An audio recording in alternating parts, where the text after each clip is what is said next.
Centro Bíblico Pastoral María de Magdala.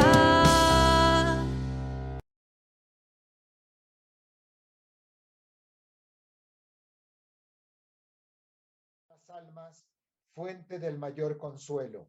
Ven, dulce huésped del alma, descanso de nuestro esfuerzo. Tregua en el duro trabajo, brisa en las horas de fuego, gozo que enjuga las lágrimas y reconforta en los duelos. Entra hasta el fondo del alma, divina luz, y enriquécenos. Mira al vacío del hombre si tú le faltas por dentro. Mira el poder del pecado cuando no envías tu aliento. Riega la tierra en sequía, sana el corazón enfermo, lava las manchas, infunde calor de vida en el hielo, doma el espíritu indómito, guía al que tuerce el sendero, reparte tus 7 dones según la fe de tus siervos, por tu bondad y tu gracia, dale al esfuerzo su mérito, salva al que busca salvarse y danos tu gozo eterno. Amén. Madre de la Divina Gracia, ruega por nosotros. San Pablo Apóstol, patrono de los cursillos, ruega por nosotros. San José, patrono de la Iglesia Universal, ruega por nosotros. Que todo lo que hagamos en esta noche, en esta escuela, sea para la gloria del Padre, la gloria del Hijo y la gloria del Espíritu Santo. Buenas noches, hermana Ana Francisca. Muy buenas noches, ¿cómo están? Aquí bien, llegando. muy bien, hermana. Aquí listos a seguir en este hermoso y suculento plato bíblico. Bueno, entonces, dicho esto, los micrófonos son de ustedes, señores profesores. Muy bien, nuevamente, pues muy buenas noches con todos ustedes. Y vamos a retomar donde nos quedamos la semana pasada. Haremos una lectura del texto y a medida que vayamos leyendo el texto, haremos también ciertos comentarios. No está de más mencionarles, manifestarles que sus intervenciones a mí particularmente me han ayudado muchísimo. He aprendido también de lo que ustedes han dicho. Y pues las preguntas que en algún momento han planteado han permitido igualmente profundizar un poco más en lo que se está desarrollando, en lo que se está compartiendo, en lo que se está comentando. La semana pasada nos quedamos más o menos en el capítulo 6, versículo 21, por lo que podríamos hoy día retomar el texto desde el versículo 22. Ya desde el versículo 22. Sí, Luis Alberto, sí. No por aquello del alumno ese que sabemos que siempre hace quedar mal a la clase, ¿no? Sí, pero es que hay una tareita que es bien interesante que nos dejó la hermana. Ah, bueno, entonces la hermana que evalúe, que les ponga el 5 a todos. A ver, la tareita, yo sí estaba pensando en la tareita. Era leer el discurso y ver cuántas partes salían en ese discurso, ¿verdad? ¿Cómo podíamos? ¿Del discurso o del capítulo 6? No, del discurso. La tarea era del discurso. Solo el discurso. A ver, ¿quién se quiere arriesgar a contarnos? Listo, hermano. Ay, Antonio, a ver, tan juicioso. Le vamos a dar mención de honor, Antonio. Bueno, listo. Trabajen por el alimento que da la vida eterna. Jesús y sus discípulos se trasladan durante la noche de los alrededores de Tiberíades a Cafarnaúm. Al amanecer, la gente que había participado en la multiplicación de los panes, al no encontrarlos, se van a buscarlos. Cuando llegan, Jesús les cuestiona entonces el interés que tenían en buscarlo. Estaban más preocupados por comer que por las enseñanzas del reino, y les enfatiza: la única obra que Dios quiere es que crean en aquel que ha enviado. ¿Qué significa para los judíos creer en Jesús? y creer que Él ha sido el enviado de Dios. El milagro de la multiplicación de los panes fue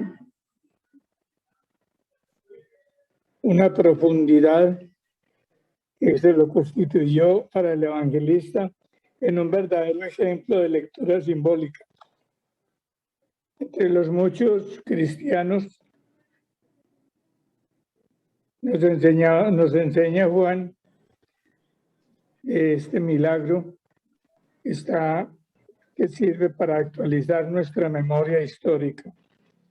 Los personajes y contenidos de la historia de nada nos sirven si la memoria no es actualizada, es decir, si ellos no responden a nuestras necesidades vitales actuales.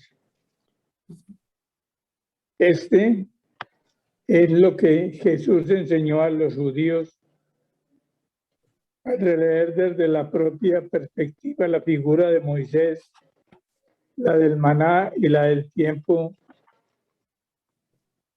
del desierto. En el Evangelio Jesús se presenta como el pan que da vida y como aquel que satisface las necesidades vitales, el hambre y la sed. Pero hay una condición: es necesario acercarse a Él y creer en Él. Cuando, claro, de una vez más, que los servidores de Jesús no solo existen en un deseo ni en un discurso, hay que creer en Él, es participar con decisión en su proyecto. Hermanos, oremos en este día por todos los pueblos que sufren hambre en el mundo y que están sedientos de justicia, de paz y de verdad. Ese es el primer. Bueno, don Antonio, muchas gracias. A ver, pero alguien dividió, decíamos, era subdividir del 22 hasta el final, que serían el 71, ¿verdad? Yo lo dividí el 22 No, al hasta el 43. 61, hermana. Hasta el Perdón. 61. Bueno, entonces, Nancy, su Yo lo- merced. A ver, Rocío. Yo entendí eso, que era dividir del 22 al 71 en 5 partes Sí, y que le pusiéramos un título. un titulito, sí. A ver, ¿cómo le fue, Rocío? Entonces, 22 a 27, A ver, 22 a 27. ¿Qué le salió? Jesús ofrece el alimento que da vida eterna. Bueno, ahí tenemos una parte del 22 al 27. Listo, bueno. Ahorita Tengo- las podemos arreglar. 28-40, 28 hasta el 40. ¿Qué le salió? creer en Jesús como el enviado del Padre. Bueno, 2, muy bien. Y luego, 41-51, 41, 51. ¿Qué le dio ahí? Jesús es el pan de la vida. Ujú. Y después, 52-58, ya, ¿y qué le dio ahí? comer su carne y beber su sangre para permanecer en él. Y, Y 59-71, la fidelidad de los apóstoles, de los 12. bueno, muy bien. Muy bien. Ahí, ¿Sí? ¿Y qué le permitió hacer esas divisiones? pues que son como partes que tienen principio, esencia y como que terminan, tienen fin y se van separando así. Por ejemplo, la última, que es 59-71, es cuando él cuando la gente se empieza a ir y él les dice: ay, ¿y si ustedes también se quieren ir? Ujú. Y ya Pedro pues dice: no, pues ¿a dónde vamos a ir? Entonces ya se queda. Entonces tiene como un principio que es la reacción de la gente, lo que ellos dicen a través de Pedro y cómo son fieles al Señor. Bueno, Por ejemplo, entonces, o los diálogos también que se van dando, diálogos o monólogos, también podríamos, Sí, nos puede sí, servir sí. para separar. Bueno, ¿y alguien tiene otra división distinta a la que tiene Rocío? Yo tengo una división, A ver, Carlos. Carlos. Yo tengo una división, pues, que descubrí de leer, es del discurso del pan de vida, del 27 al 51. Otra Y parte antes del no lo versículo, coloca, no coloca lo del 22. ya, Ah, es donde antes, comienza el como, discurso ya. Donde comienza el discurso. antes del discurso, pues es como una transición, ¿no? Sí, señor. Del 22 al 25. Y Sí. entonces después el discurso de pan de vida del 27 al 51. Después el discurso de la Eucaristía del 48 al 58. Después del 60 al 71 es una decisión en la fe y apostasía de los discípulos y la confesión de Joánica de Pedro. Sí. Claro, yo no me lo inventé, yo lo saqué del libro que leí de José Blanc, que tienen ustedes en la plataforma.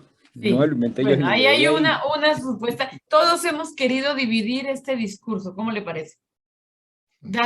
Quizás uno dándole un temita más fuerte en uno, en el otro, es decir, pero vamos viendo que es posible subdividirlo. Es como cuando uno hace un discurso también, ¿no? Uno quiere que haya aquí la introducción, aquí yo voy hacia allí, el centro quiero que sea esto, y luego me voy desplazando y llego pues a una conclusión. Entonces, hay como partes en ese discurso. Bueno, ¿alguien tiene otra? A ver, ya Rocío y Carlos. Sí, hermana, yo dividí A ver, Nancy. del 22 al 24, no vieron a Jesús, no lo Ya, encontraron. desde allá, sí. Del 25 al 27, trabajar por el alimento que permanece y da vida eterna. Del 28 al 34, el pan de vida. Del 35 al 47, yo soy el pan de vida. También. Y la última parte, yo entendí que era hasta el 61. Del 51 al 58, yo soy el pan vivo que ha bajado del cielo. En esas partes lo dividí yo. Sí, todos podemos darles las divisiones según como lo vamos viendo y como que nos va hablando. Si ustedes se dieron cuenta, hay como un proceso, ¿no? Vamos a pasar del pan material. ¿A qué? Al pan del cielo, ¿cierto? Como que del pan material, del pan de cebada, al pan del cielo, luego al pan de la vida y después del pan a la carne. Hay un camino del pan a la carne y ahí es cuando hay que llegar a la decisión final. Entonces, Hermana. sí. Bueno, yo no lo hice así, sino que yo entendí que era el capítulo 6, pero bueno, eso será para otra oportunidad. Pero sí me llamó poderosamente la atención que yendo a los comentarios que tiene los autores de la Biblia de Jerusalén, cuando ellos hacen el comentario del pan de vida, entonces dejan absolutamente claro que la expresión pan, sí, el pan, de ninguna manera es físico, sino que hay que entenderlo como que ese pan es la sabiduría divina, es decir, Jesús, ¿no? Me llamó poderosamente la atención que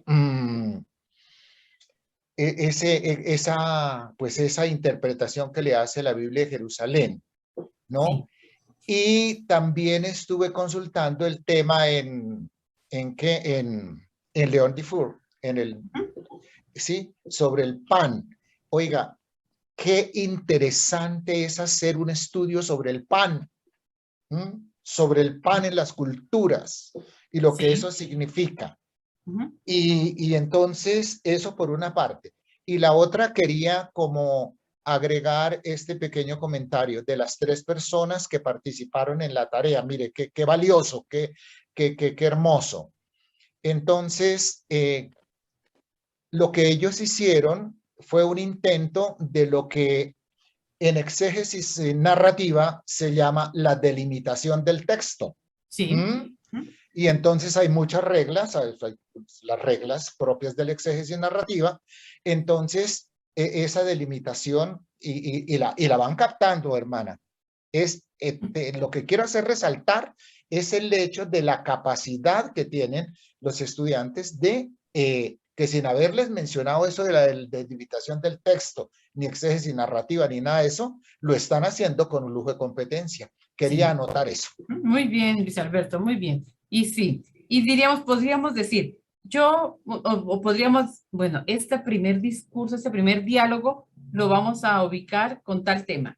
Luego podemos tener un monólogo, luego otro diálogo, luego otro monólogo. O sea, es un discurso larguísimo. Iría del 25 al 59, verdaderamente el diálogo, ¿verdad? Desde el 25 hasta el 59. Tenemos una introducción al discurso del 22 al 25. Y la conclusión o la toma de decisión, saber qué decidimos ya del 60 al 71. Entonces diríamos, puramente el discurso estaría del 25 al 59. Entonces, por ejemplo, yo lo tengo dividido así, del 25 al 33. Y ahí, ¿qué título yo le daría o le damos? El verdadero pan de vida. Del 34 al 40, Jesús descendido del cielo, la vida eterna. Del 41 al 50, vida y comunión con el Padre. Del 51 al 59, la humanidad de Jesús. Y del 50 y, digamos, al final, del 60 al 71, podríamos decir, ahí viene la cúspide del discurso, la decisión de vida. O lo sigo o no lo sigo. Y todo el discurso va orientado a la toma de decisión del que lo escucha. Pero entonces, pues no le vamos a quitar la palabra al Padre porque el Padre viene preparado para el discurso del pan de vida. Y muy bien por la tarea. Entonces, todos podemos subdividir, hay que subdividir a veces los relatos. Y este es un discurso que permite hacer subdivisiones. Y creo que ahorita nos van a salir conclusiones. Yo solo les recuerdo, miren, vamos del pan de cebada al pan del cielo, del pan del cielo al pan de la vida, del pan a la carne. Tenemos que terminar en la carne. Por eso el pan es una metáfora, como decía Luis Alberto. Es un lenguaje muy simbólico. Bueno, padre William, ahora sí yo ya me callo acá. Viendo que la tarea estuvo tan bien hecha. No hay que engañarse. Yo solamente doy la puntada inicial nada más. Entonces, la semana pasada pues nos quedamos en el versículo 21 y hoy día vamos a retomar desde el versículo 22. Yo les copié un texto en inglés, lo encontré allí. Ese texto es de Segunda de Baruch, capítulo 29, el parágrafo 8, que va en sintonía más bien con el versículo 31, pero es ya como para que nos vayamos adelantando. Solo que el texto que encontré pues, en internet en inglés, les voy a leer la traducción al español. En aquel tiempo volverá a caer de lo alto el tesoro del maná, y en estos años comerán de él, porque a ellos correspondió vivir en la última fase de los tiempos. ¿No? Más o menos así. Pero ya hablaremos de ese texto que les he copiado ahí en el chat, que está en inglés, cuando lleguemos al versículo 31. Entonces, pues con la hermana vamos a ir comentando un poco el texto, lo leemos y lo comentamos. Dice lo siguiente: al día siguiente, evidentemente, pues de la multiplicación de los panes, ¿no? Al día siguiente, o sea, se sigue el relato anterior. Al día siguiente también de cuando Jesús camina sobre las aguas, porque eso fue al atardecer, al día siguiente.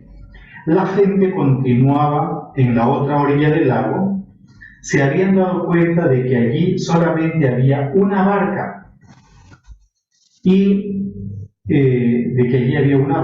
sabían que Jesús no había embarcado en ella con sus discípulos, sino que estos habían partido solos, lo que decía la hermana la semana pasada, que dejaron al maestro y cosas por el estilo. ¿Sí? Ahí está como contextualizándonos un poco el relato, está como armonizando pues el texto con lo que ya de una u otra forma se ha estudiado. Otras barcas llegaron de Tiberíades. La ciudad de Tiberíades fue una ciudad construida probablemente en el año 19 de nuestra era, por Herodes, el hijo de Herodes el Grande. Y esa ciudad era una ciudad construida encima de una necrópolis. Por lo tanto, era una ciudad en cierta manera pues un poco impura, por decirlo de alguna forma, pero la ciudad de Tiberíades va a jugar un papel importantísimo para el judaísmo, pero para el judaísmo talmúdico.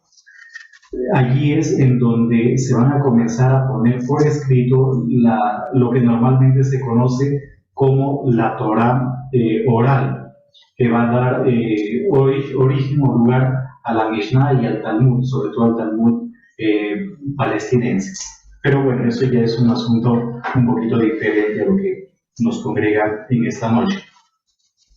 Otras barcas llegaron de Tiberíades y se detuvieron cerca del lugar donde la gente había comido el pan. Es decir, que ya la fama de Jesús comenzó como a difundirse. En este caso se encuentran los de Tiberíades, pues Tiberíades está en la margen occidental del mar de Galilea. Hay no muchos kilómetros, pero era regular de kilómetros entre Tiberíades y el lugar de la multiplicación de los panes, que sería Tabga. Les voy a proyectar nuevamente el mapa que nos acompañó la semana pasada, simplemente para que nos vayamos orientando. Para que vayamos igualmente teniendo siempre presente. Vamos a ver si encontramos aquí uno con nombres. Este de acá podría ser, a ver si encontramos.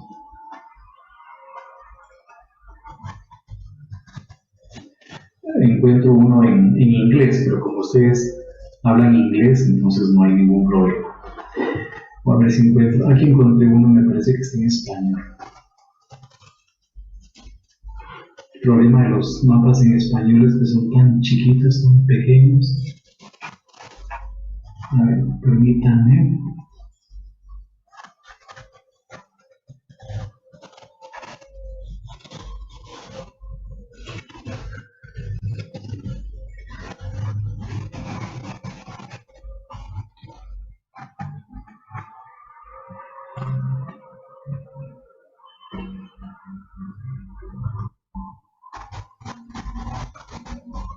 Bueno, aquí nos vamos a ir orientando con este de acá. Nos vamos a ir orientando con este. Entonces, aquí tenemos, fíjense, el mar de Galilea, aunque esté en inglés, como ya les he comentado. Ahí está el mar de Galilea. Y luego tenemos aquí Tiberíades. Aquí está Tiberíades.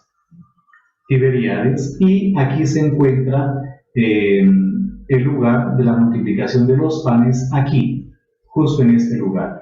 Es Tabga, aunque Tabga es toda esta zona, porque también cerca de Tabga, un poquitito más al norte, más o menos por aquí, por donde está esta otra flecha, está el lugar de la primacía de Pedro, según el Evangelio de Juan, capítulo 21. Según el capítulo 21. Pero un poquitito más hacia el sur, la diferencia deben ser que unos 300 metros, más o menos, 300 metros. Se encuentra Heptapegón, el lugar de la multiplicación de los panes. Entonces, según el relato, dice, otras barcas llegaron de Tiberíades y se detuvieron cerca del lugar donde la gente había comido el pan. Es decir, habrían venido pues por acá, por esta zona, y se detuvieron aquí. Después que el Señor había dado gracias a Dios. Y ese dato es interesante porque se utiliza un verbo que está en relación con Eucaristía. No nos olvidemos que la palabra Eucaristía es agradecer de la mejor forma o de la mejor manera que uno pueda a Dios. Eu en griego significa muchas cosas. Eu significa dulce, bonito, agradable, bello, hermoso, todo eso. Y Haris significa gracia.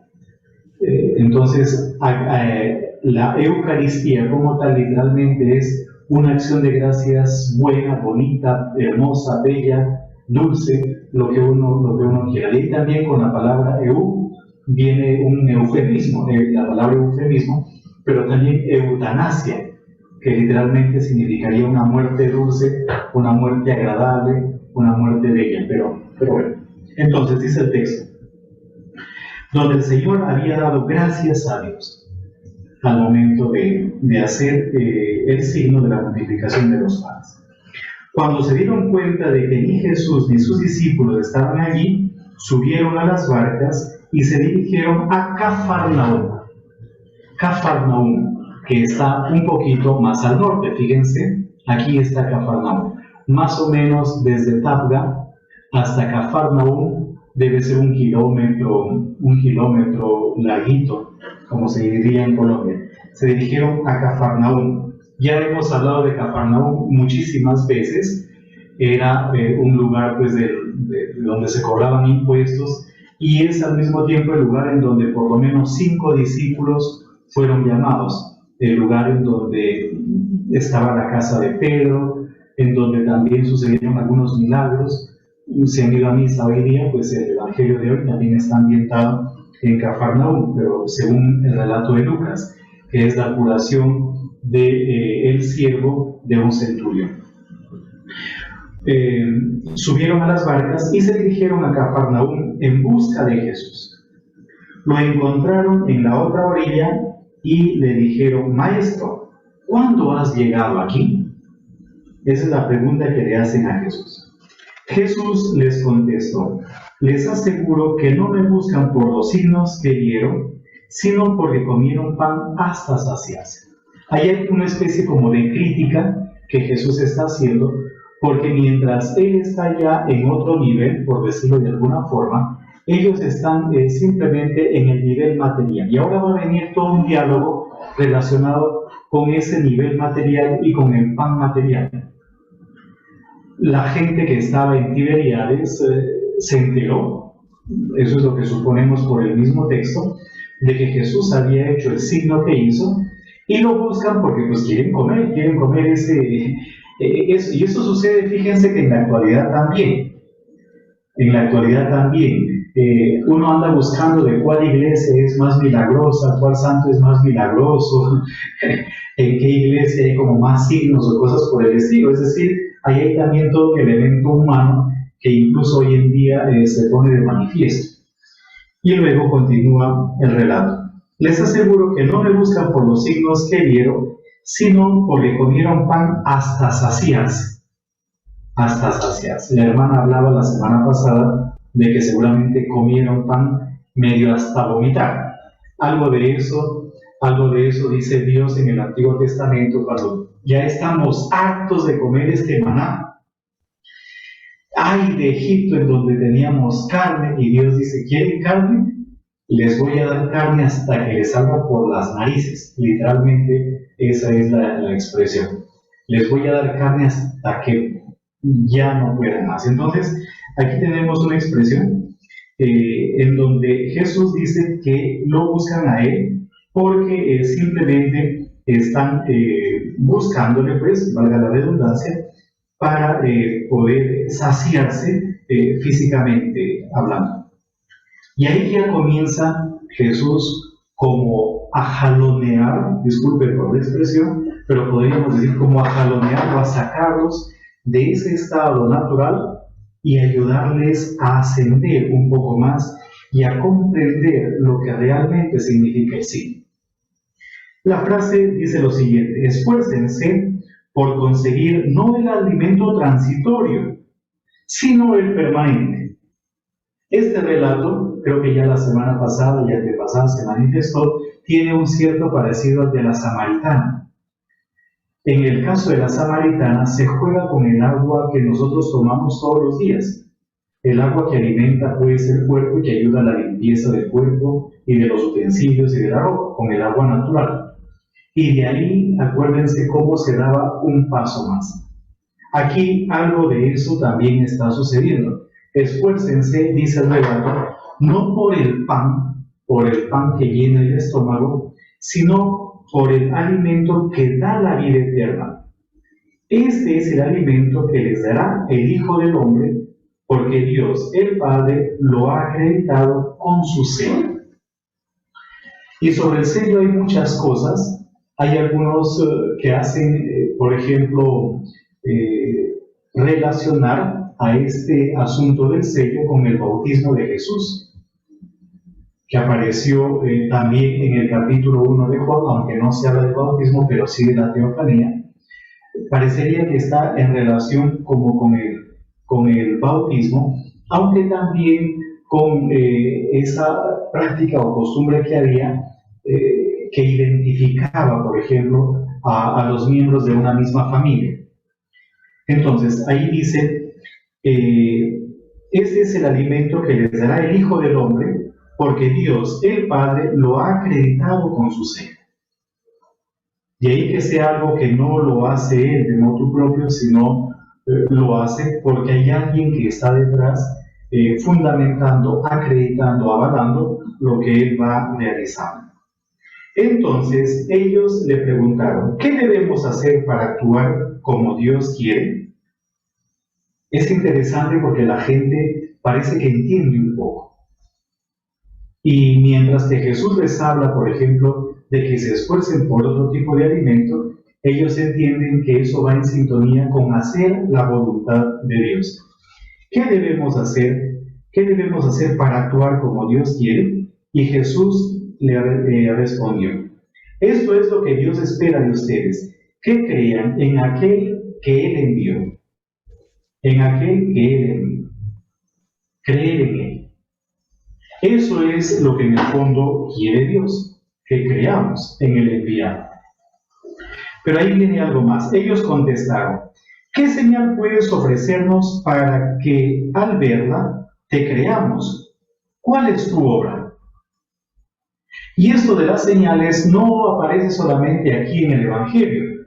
El tema de la señal también aparece en otros evangelios. En el Evangelio de Marcos, por ejemplo, en el Evangelio de Marcos, en el capítulo 8, versículo 11, dice lo siguiente: y salieron los fariseos y comenzaron a discutir con él, pidiéndole un signo del cielo, con el fin de ponerle a prueba. Ahí es para ponerle a prueba. Lucas 11, 29, 30. Habiéndose reunido la gente, comenzó a decir: esta generación es una generación malvada, pide un signo, pero no se les dará más signo que el de Jonás. Porque así como Jonás fue signo para los ninivitas, así lo será el Hijo del Hombre para esta generación. Entonces fíjense en Mateo también, Mateo 16, del 1 al 4. Se acercaron los fariseos y saduceos y para ponerle a prueba le pidieron que les mostrase un signo del cielo. Un signo del cielo. Entonces, ya dijo la hermana la semana pasada que cuando, por ejemplo, hay varios textos que se repiten o varios textos que tienen una similitud, puede que en el fondo estén reflejando algo histórico también. Sea como fuere, ellos le piden un signo. ¿Qué signo? ¿Qué signo? Pero más que pedirle, en el fondo lo que le están diciendo, a ver, ¿qué signo nos vas a dar tú? Y luego dice, nuestros antepasados, en el versículo 31, nuestros antepasados comieron el maná en el desierto, como dice la Escritura, les dio a comer pan del cielo. Es decir, nuestros antepasados sí que recibieron un signo. Y ese signo nos lo dio Moisés. Nos lo dio Moisés. Comieron ellos un pan del cielo. Y eso aparece pues acreditado en varios textos del Antiguo Testamento, que los podríamos leer evidentemente como para iluminar lo que estamos viendo. Por ejemplo, Éxodo 16 del 4 al 15. Todo lo que tiene que ver con el maná. Éxodo 16, 35, que es más cortito, les voy a leer. Los israelitas comieron el maná durante 40 años hasta que llegaron a tierra habitada. Lo comieron hasta que llegaron a los confines del país de Canaán. Números 11 del 6 al 9, les leo también porque es pequeñito. En cambio ahora nos encontramos débiles, no hay de nada, no vemos más que maná. El maná era como la semilla del cilantro, su aspecto era como el del bedelio. El pueblo se dispersaba para recogerlo, lo molían en la muela o lo majaban en el mortero, Luego lo cocían en la olla y hacían con él tortas. Su sabor era parecido al de una torta de aceite. Cuando por la noche caía el rocío sobre el campamento, caía también sobre él el maná. Deuteronomio 8:3. Te humilló y te hizo pasar hambre y después te alimentó con el maná, que ni tú conocías ni habían conocido tus padres, para hacerte saber que no solo de pan vive el hombre. Esta frase será retomada en el capítulo 4 del Evangelio de Mateo por Jesús, para hacerle frente al tentador. Sino el hombre vive de todo lo que sale de la boca de Yahvé.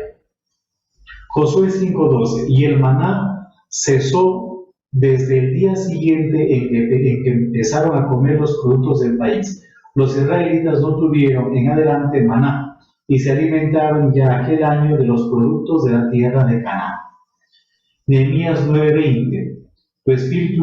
Tu espíritu bueno les diste para instruirles. El maná no retiraste de su boca, y para su sed agua les diste. El Salmo 105, versículo 40. Pidieron y mandó codornices, pan del cielo los hartó. Entonces, cuando habla, por ejemplo, del pan del cielo, parece que está haciendo más bien alusión a los salmos. O Nehemías 9:15. Del cielo les mandaste el pan para su hambre, para su sed hiciste brotar el agua de la roca, y les mandaste ir a apoderarse de la tierra que tú juraste darles, mamegando, ¿verdad? Ahí son simplemente algunos textos pues que les he leído con respecto justamente al maná. Entonces el texto dice lo siguiente: nuestros antepasados comieron el maná en el desierto, como dice la Escritura, les dio a comer pan del cielo. Y aquí es en donde podemos echar mano del texto que les he copiado en el chat, que lo voy a leer nuevamente en español. Dice lo siguiente.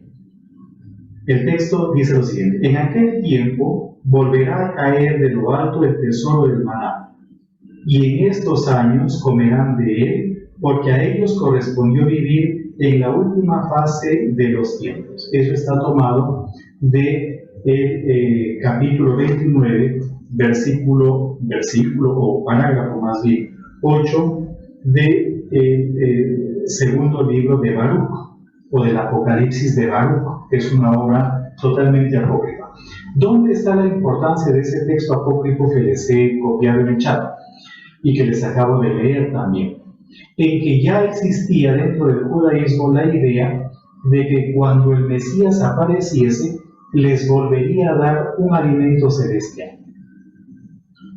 Y es aquí Moisés justamente quien les dio ese pan. Pero hay una especie de rectificación. Jesús respondió: les aseguro que no fue Moisés quien les dio el pan del cielo. Es decir, el pan que comieron en el desierto no fue de Moisés. No fue de Moisés. Fue del cielo, un pan que cayó del cielo. Pero no solamente no fue de Moisés, sino que del cielo cayó de Dios. Dios fue el que los alimentó. Moisés seguramente invocó y todo lo demás. Pero el autor o quien proporcionó el alimento fue Dios. Pero ese alimento era un alimento para nutrir el cuerpo. Porque resulta que los que comieron ese alimento murieron, todos murieron. Nadie ha sobrevivido de los que comieron ese pan.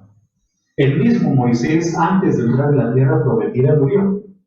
Mirando, divisando desde el monte Nebo, pues, todo lo que iban a tener como territorio, pero murió.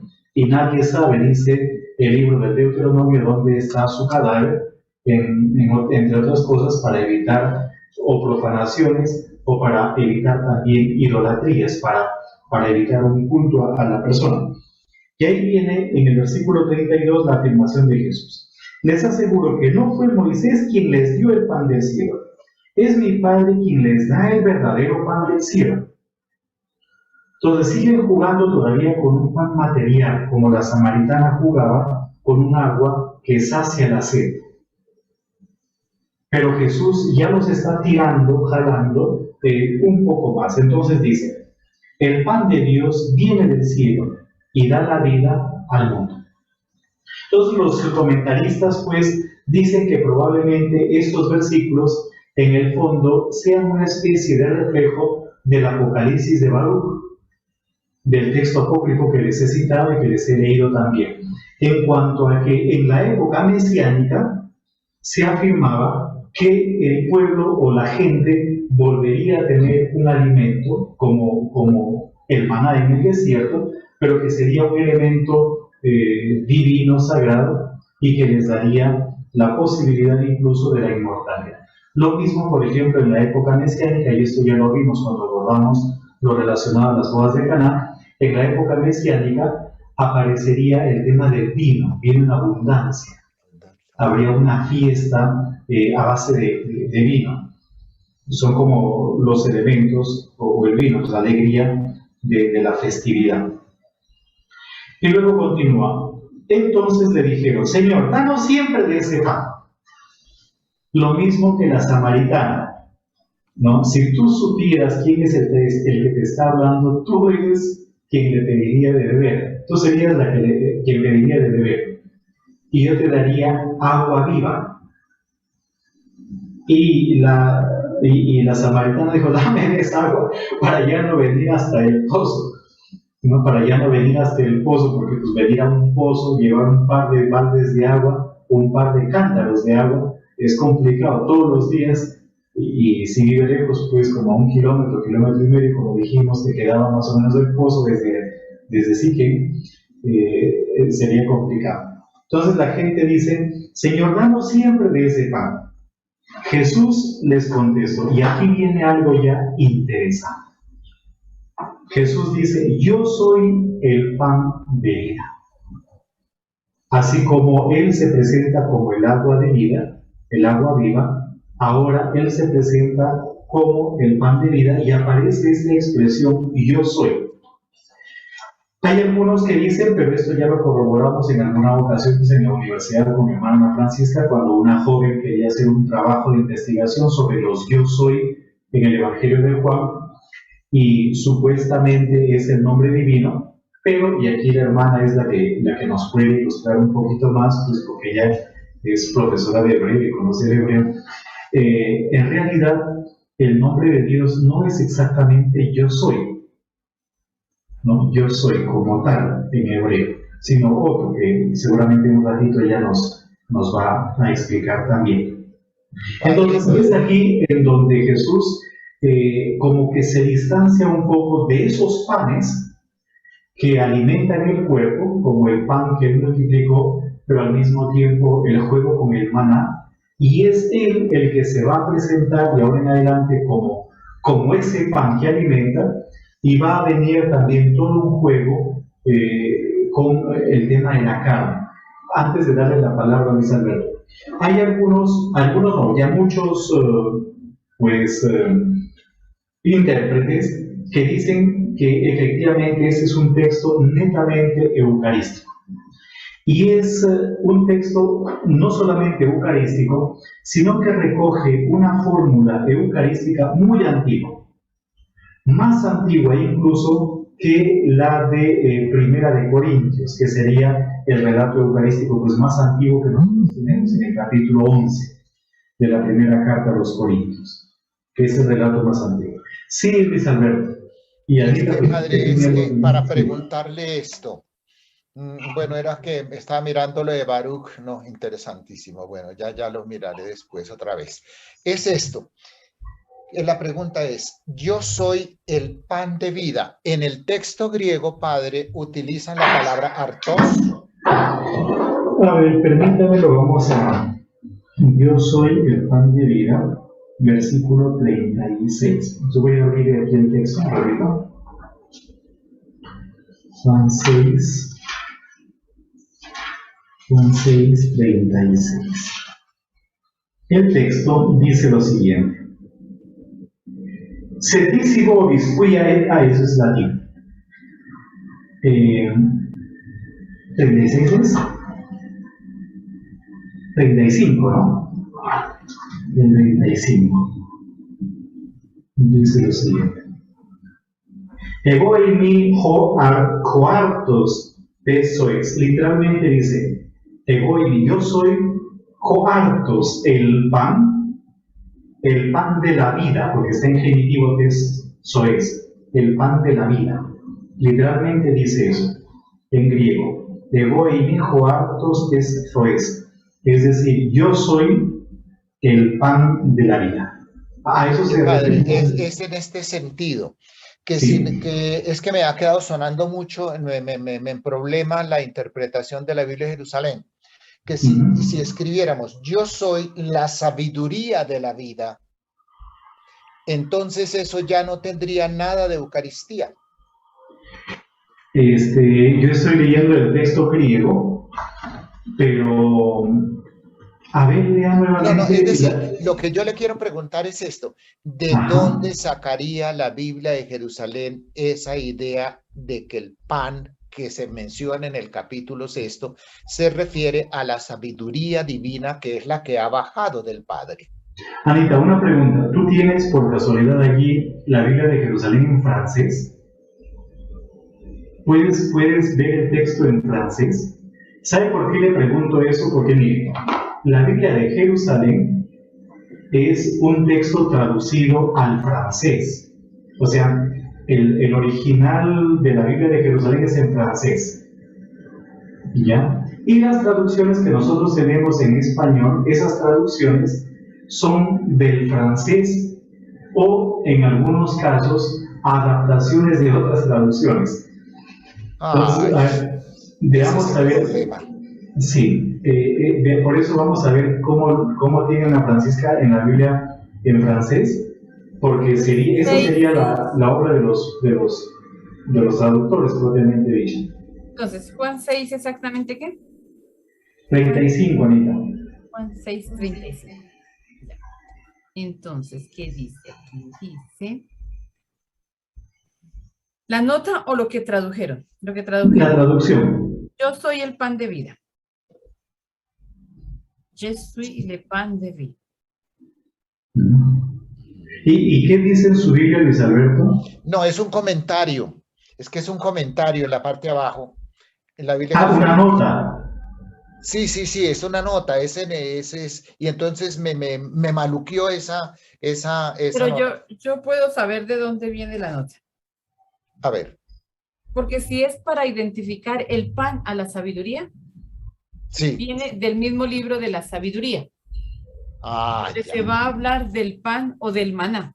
En la parte, ustedes saben que el libro de la sabiduría en los últimos capítulos hace una especie de midrash, ¿cierto? Es todo un midrash. Entonces, aquí va a tomar varios elementos del Éxodo y los va a reinterpretar. Y uno de esos elementos que retoma es el maná. Pues, a ver, si quieren, abran su Biblia. En el capítulo 16 de la 16. sabiduría. Sí. En el versículo 20 dice, a tu pueblo, por el contrario, lo alimentaste con manjar de ángeles, proporcionándole gratuitamente desde el cielo pan a punto de 1000 sabores, a gusto de todos. Este sustento tuyo demostraba a tus hijos tu dulzura, pues servía al deseo de quien lo tomaba y se convertía en lo que uno quería. Y más abajito dice en el 25, por eso también entonces, tomando diversas formas, estaba al servicio de tu generosidad, que da alimento a todos, de acuerdo con el deseo de los que te suplicaban, para que aprendieran tus hijos queridos, Señor, que no alimenta al hombre la verdad, la variedad de frutos, sino que es tu palabra quien mantiene a los que creen en ti. La palabra, claro. Sí, entonces es posiblemente de la relectura midrashica que hace el libro de la sabiduría del maná. Gracias. Gracias, yo hermano. pensé que se refería, Luis Alberto, al texto mismo, a la traducción como tal. No, es un comentario que hace la... Ya lo buscaré, tranquilo. Ya lo buscaré. Gracias. No se olviden que a veces, efectivamente, la Biblia de Jerusalén en español no es propiamente dicho la Biblia de Jerusalén, sino que la Biblia de Jerusalén en español es importante por las notas, por las introducciones, Por eso es importante. Después el texto como tal ya es un texto de segunda traducción. ¿Ya? Es un texto de segunda traducción. Entonces la traducción como tal de la Biblia de Jerusalén en español ya adolece mucho porque es traducción de traducción, en el mejor de los casos, ¿no? Sí. Gracias, padre, gracias. Sí, Gracias, entonces, hermano. volvamos nuevamente al texto. Dice, yo soy el pan de vida. El que viene a mí no volverá a tener hambre. El que cree en mí nunca tendrá sed. Y también aquí me parece, aunque no tengo el texto yo en este momento, pero parece que se está haciendo alusión al libro de Sirácida, en cuanto a que la sabiduría también sacia el hambre y la sed. No tengo yo el texto como tal, A ver, 6, ¿qué sería 6? 35. Es el libro de Sirácida. Sí. Cuando nosotros decimos el Padre Nuestro también, danos hoy nuestro pan. Ajá. A eso se refiere, a ese pan. ¿Sí? Pues más bien en el Padre Nuestro se refiere al pan de cada día. Al alimento. Al alimento. ¿Perdón? Al alimento. Al alimento, exactamente. ¿Ya? Y es una especie como de abandono a la providencia, pero el término es el mismo. El término es artos en griego, artos. Entonces en el Tomar gemón tomediusion dos gemin severo. Eso es lo que dice el Padre Nuestro en griego. El pan de nosotros, ya tomar gemón tomediusion dos gemin, el pan de nosotros, danos hoy el de cada día. Más o menos esa es un poco la traducción del Padre Nuestro. Es decir, que nosotros pedimos el alimento, pero el alimento para cada día, más o menos como lo que sucedía con el maná, que no se podía acumular, sino que cada uno tomaba lo que necesitaba. Entonces en el Padre Nuestro lo que le pedimos a Dios es que nos dé el pan, pero el pan que necesitamos cada día para vivir, pero va en sintonía con el alimento que fortalece pues nuestro cuerpo, Entonces, Gracias. el versículo... ¿Cómo? Gracias, Padre. No, así como sí. la samaritana también, ¿no? Porque la samaritana también pide El agua. el agua. Ajá. Sí, por eso este texto es una especie como de paralelo con el de la samaritana. En ese sentido, muchos autores, esto ya les dijimos en algún momento, después del capítulo 4, piensan que debió haber seguido el capítulo 6, no el 5. Y después del capítulo 6, el 5, es decir, que los capítulos 6 y 5 habría que invertirlos en realidad.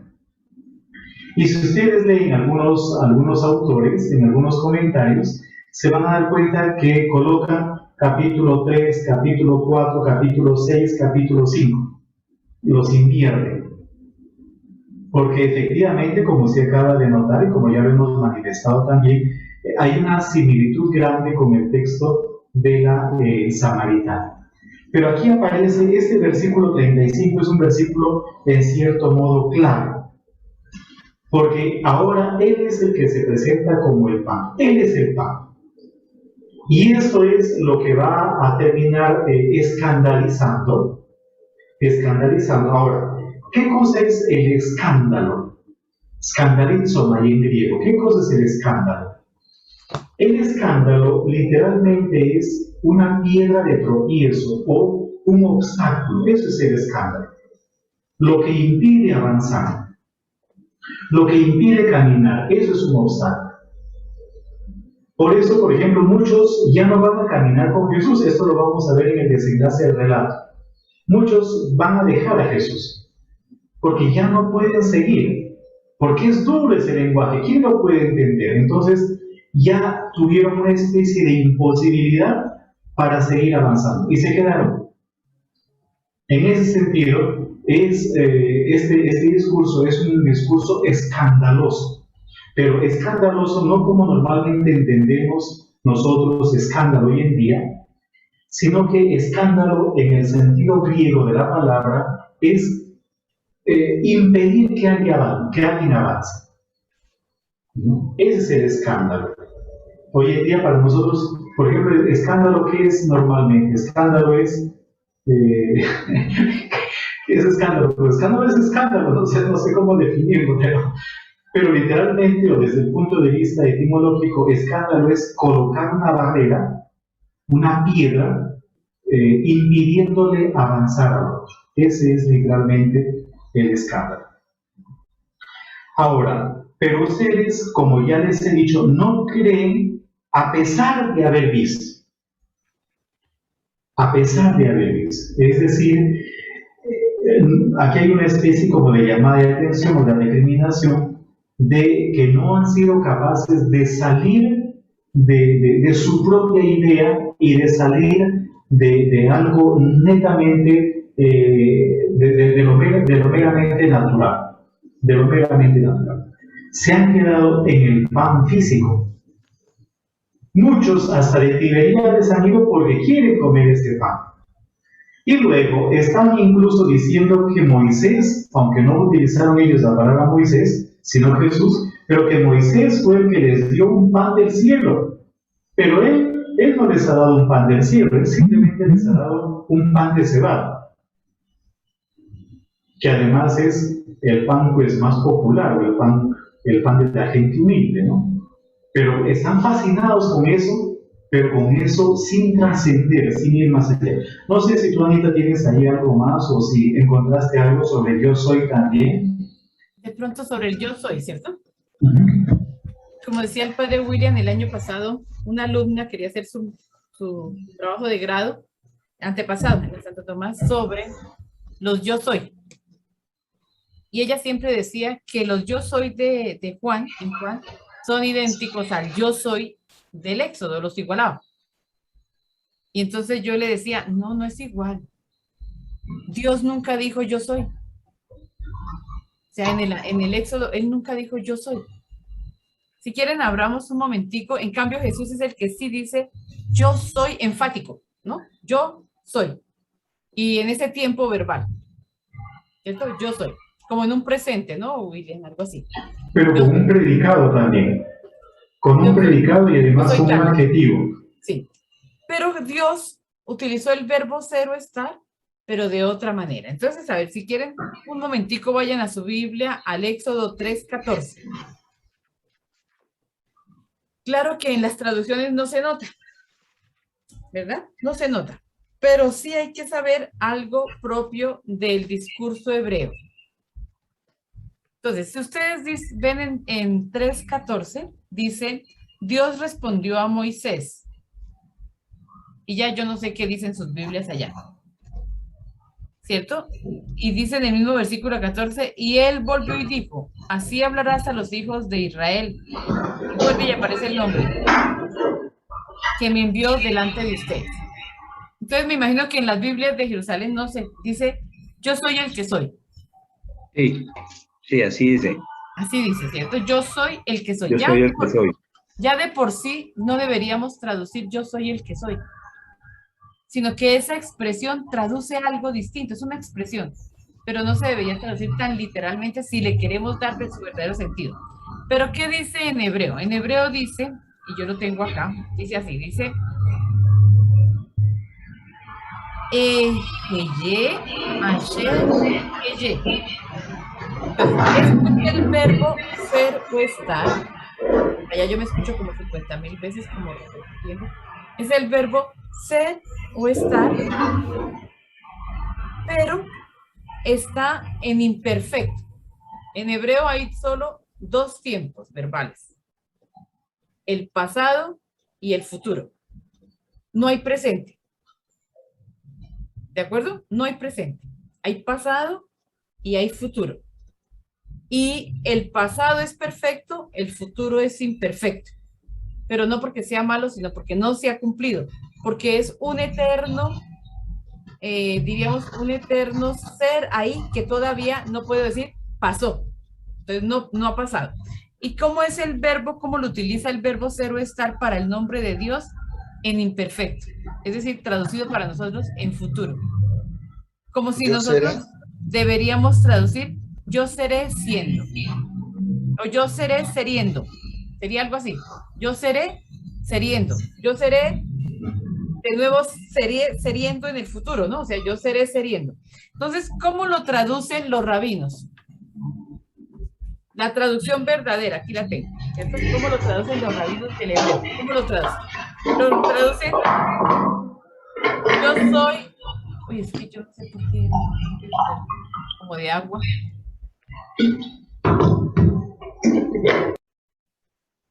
Lo traducen, yo soy el ser invariable. ¿Sí? Yo soy el ser invariable, el mismo que fue, es y será. Uy, de ahí está tomada la fórmula de Jesucristo, Sí. el mismo ayer, hoy y siempre. Ayer, hoy, siempre el Apocalipsis, ¿cierto? El mismo que fui, que soy y será. Yo soy el ser invariable. Es decir, ¿quién es el Dios del pueblo de Israel? Yahvé, ¿no? ¿Quién es? ¿Qué significa Yahvé? Podríamos decir, Yahvé es un verbo. Acuérdense siempre de eso. El nombre de Dios, de Yahvé, Yahvé, es un verbo. Y es un verbo con los 3 tiempos en uno. El que fue, el que es y el que será. Pero más que el pasado y un presente que no existe aquí, es el Dios que será. Entonces diríamos, el Dios de Israel, del pueblo de Israel, es un Dios que camina siempre hacia adelante. Un Dios que va con su pueblo hacia el futuro de su pueblo, ¿no? Que avanza con su pueblo. Y yo creo que eso es muy bonito. Y así es como él le dice, mire, después dice, tú le dirás a los hijos de Israel, el ser invariable me mandó delante de ustedes. ¿Cierto? Ese es el ser invariable. El ser que siempre será, me mandó delante de ustedes. Y yo creo que eso es mucho más bonito que decir yo soy. No escucho, William.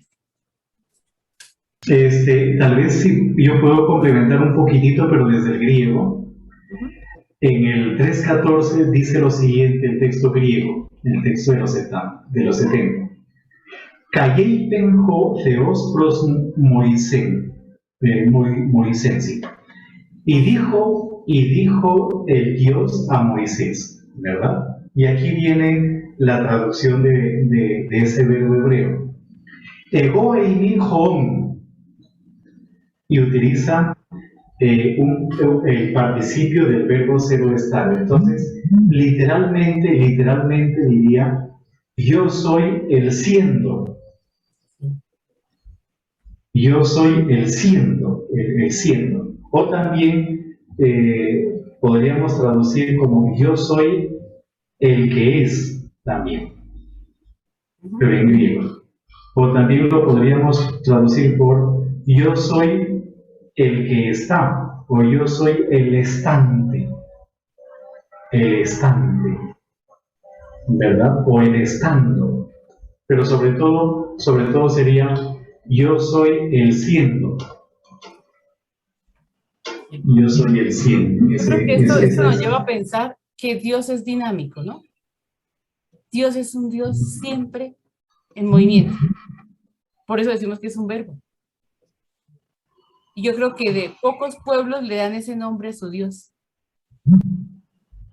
¿Sí? Un Dios que está siendo, o sea, es con un verbo, es el verbo ser o estar. Hermana, Siempre en movimiento, sí, dice Alberto. qué pena, pero entonces, ¿dónde se quedaría eso que nos han enseñado desde siempre, desde siempre? Dios es silencio, Dios es quietud y lo serena todo. Y alguien también que dijo, Dios es simple.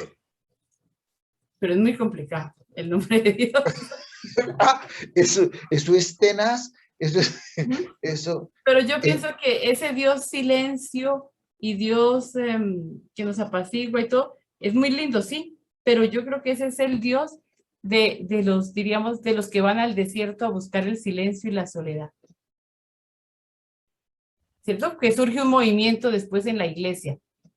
Pero este Dios del Antiguo Testamento es un Dios activo con su pueblo. Y- Lo digo porque es que el cardenal Sará, Ujú. ¿sí? ¿Se pronuncia Sará? Sí, sí. Yo creo, sí, no sé, no sé. El cardenal africano, Sí, en su libro El Silencio, es decir, él interpreta a Dios como silencio, como quietud, como... Es que es un místico, el Señor es un místico tenaz, ¿no? Y entonces uno dice, bueno, y al fin, ¿cómo será, Señor? ¿Cómo será? Bueno, porque por complicada ejemplo, la... sí, por ejemplo, Jesús siempre se identifica, o sea, es, por ejemplo, yo soy el pan de vida. Yo soy el buen pastor. Yo soy, ya me imagino que William nos tiene todos los yo soy, ¿cierto? Yo soy, pero siempre es algo en acción. Ujú.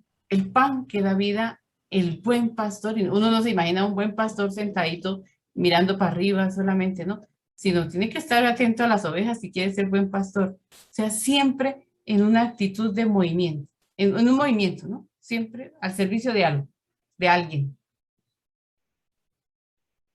Ujú. Pero sí es interesante lo del nombre de Dios. ¿Por qué? Porque a Dios no se le puede cosificar, no es una cosa, recordemos eso.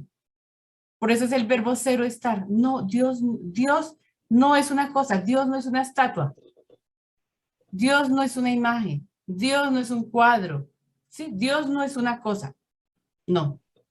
Dios es un verbo y es el verbo cero estar. Yo creo que por eso ese Dios del pueblo de Israel, diríamos que esto impide que lo plasmemos en un objeto, ¿no? Que lo instrumentalicemos también en una cosa, en un objeto. Dios es más que una imagen. Y no se permitirán hacer imágenes de Dios. Dios no es un toro, Dios no es Baal, Dios no, Dios es un Dios en continuo movimiento. Hermana, le Sí. habla Carlos Payares. ¿Puedo hacer una? Claro que sí. Sí, muchas gracias. Bueno, la razón por la que escogió pan y no cogió diamante, ni cogió esmeraldas, ni piedras preciosas, sino pan.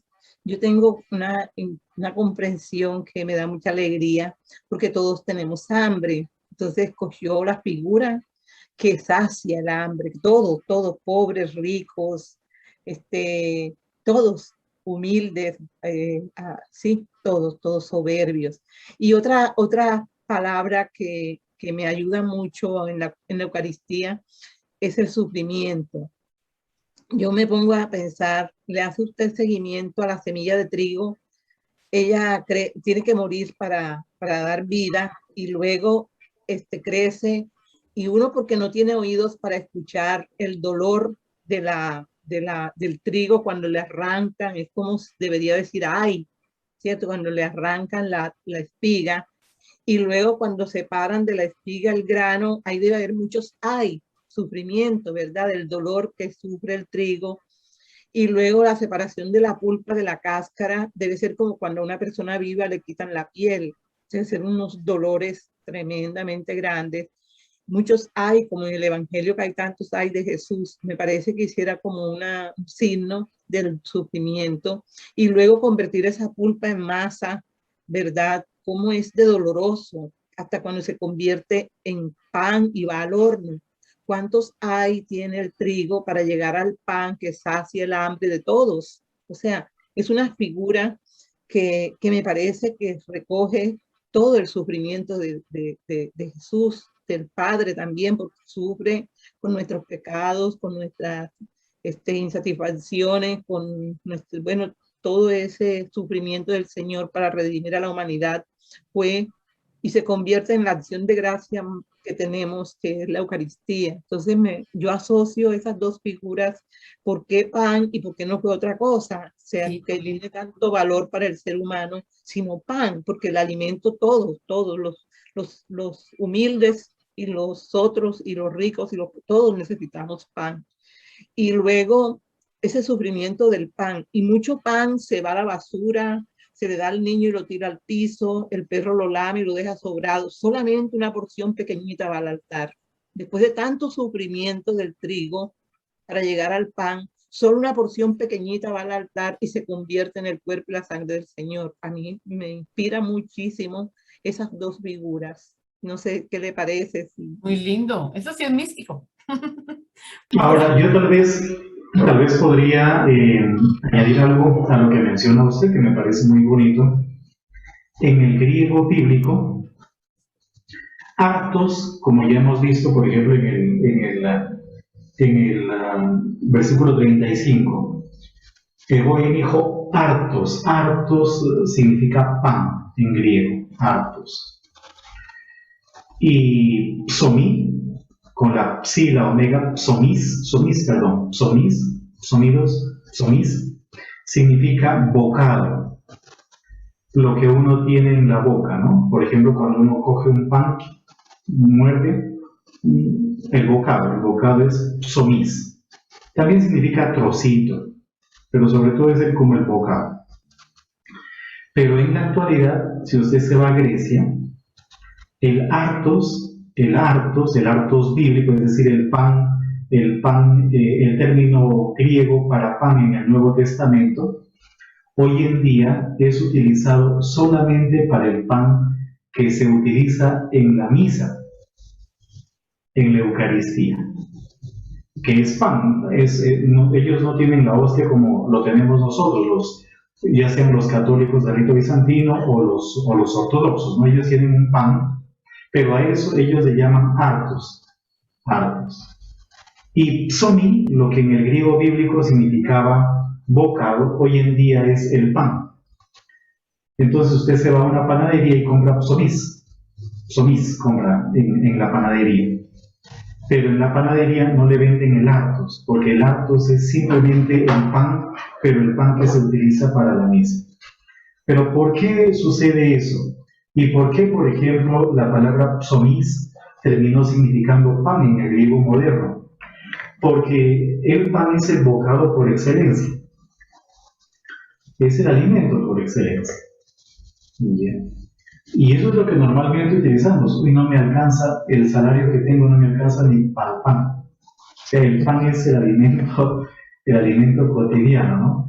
No tengo ni para un pan.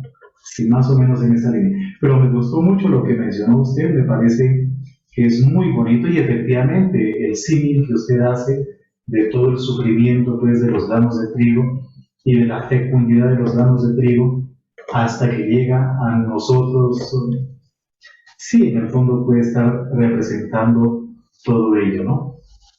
Aunque el pan que nosotros utilizamos y el pan al que hace referencia Jesús está más bien en sintonía con el de la Pascua. ¿No? Es el pan pascual propiamente dicho. Pero lo que menciona usted es muy bonito, precioso, y sí, yo creo que me va a ayudar también en mi vida lo que acaba de mencionar, porque tiene muchísimo sentido. Gracias, Padre. Sí.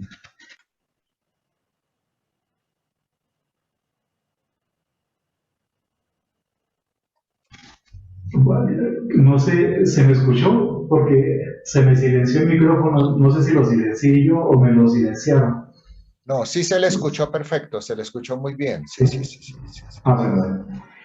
Entonces, sigamos. La mano pues. levantada, William. La mano de... ¿Hay una mano levantada? ¿De quién?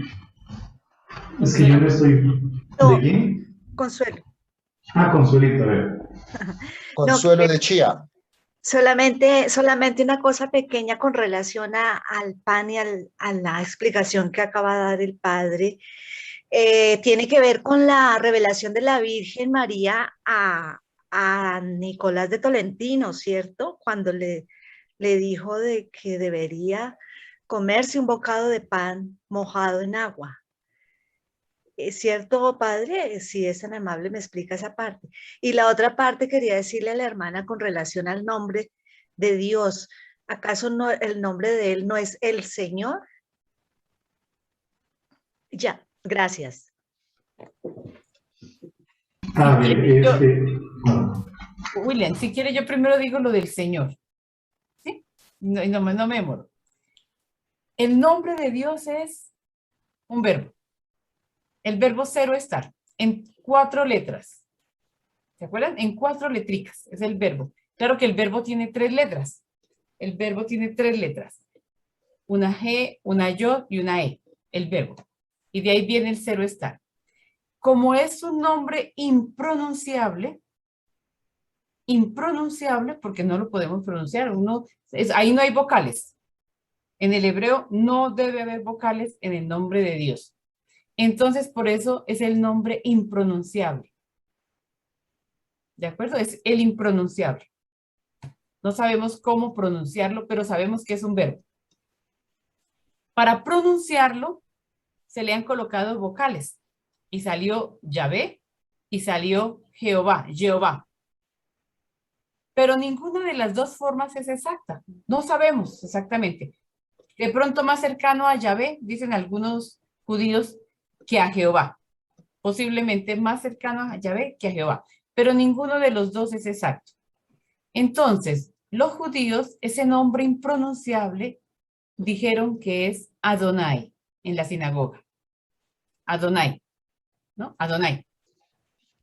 Y así lo llaman, Adonai, dentro de la sinagoga.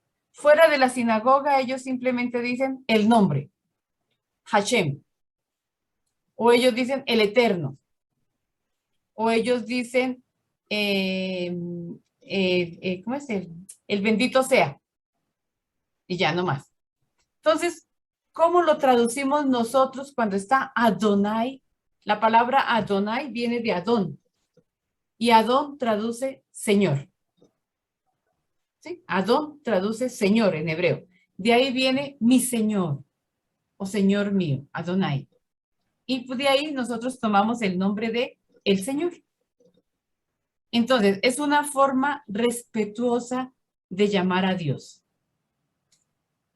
Sí, Consuelo, es una forma respetuosa de llamar a Dios al decirle Señor. Pero el nombre del Señor que Él le da a Moisés no es Señor, sino el que es, el verbo ser o estar. Yo no sé si eso explique o complique. Si eso explica o complica. Tal vez una pequeña una especie como de curiosidad en la misma línea. Los griegos tienen una especie como de rosario de 33 cuentas, ¿no? De 33 bolitas. Y ellos pues, ellos van repitiendo, ¿no? A medida que pasan cada cuenta van repitiendo. Kyrie Jesu Christe eleison me, Kyrie Jesu Christe eleison me, Kyrie Jesu Christe eleison me, ¿no? Es decir, Señor Jesucristo, ten piedad. Y van repitiendo, y son 33 porque pues la edad de Cristo fue 33 años. De eso ya lo hemos hablado. Pero los musulmanes tienen un rosario también similar con 33 bolitas. 99. Con 33 bolitas, ¿ya? Y esa es herencia cristiana, ¿eh? Pero no nos vamos a meter en este asunto ahorita, porque en realidad los musulmanes son producto cristiano, son una secta cristiana, pero no vamos a hablar de ese asunto en este momento. Y ellos tienen un rosario de 33 bolitas. 33. Solo que ellos lo rezan 3 veces. 33 por 3, 99. ¿Y qué cosa es lo que van repitiendo? Los nombres de Dios. Alá es grande, Alá es fuerte, Alá es poderoso, Alá es esto, Alá es aquello. 99 veces. Pero 99 no son los nombres de Dios. Dios tiene 100 nombres. ¿Y cuál es el nombre número 100? El nombre número 100 es el impronunciable, el innombrable. Lo mismo sucede, por ejemplo, con el judaísmo, perdón. Como dijo el hermano. Por ejemplo, si ustedes escuchan a este judío Adolfo Roitman, que es famoso, él siempre habla de Yahvé, Yahvé, Yahvé. Y en alguna ocasión le dijeron, ¿y por qué usted dice Yahvé y no Jehová? Y dijo, porque Jehová es imposible que pronuncie. Porque Jehová es las consonantes hebreas más las vocales de la palabra Adonai. Entonces, es una tontería, o sea, no se puede pronunciar Jehová, es una tontería pronunciar. Ahora, Yahvé tampoco es tan exacto, pero por la posición de las letras, por ejemplo, la Yod junto con la G, normalmente suena ya, ¿verdad? Normalmente suena ya, pero ese es un asunto que lo explicaría mejor la hermana Ana Francisca.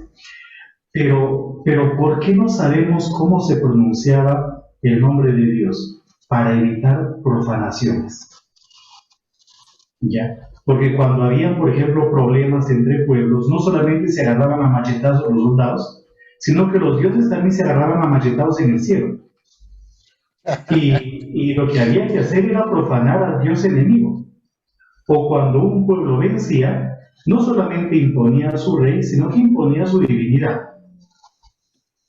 Entonces, si nosotros profanamos al otro dios, pues lo hacemos menos poderoso. Entonces, para evitar que los nombres de los dioses sean profanados, es que normalmente no se pronunciaban o solamente se pronunciaba en un círculo muy pequeño con la finalidad de que nadie sepa cómo se pronuncia y de esa manera evitar profanaciones.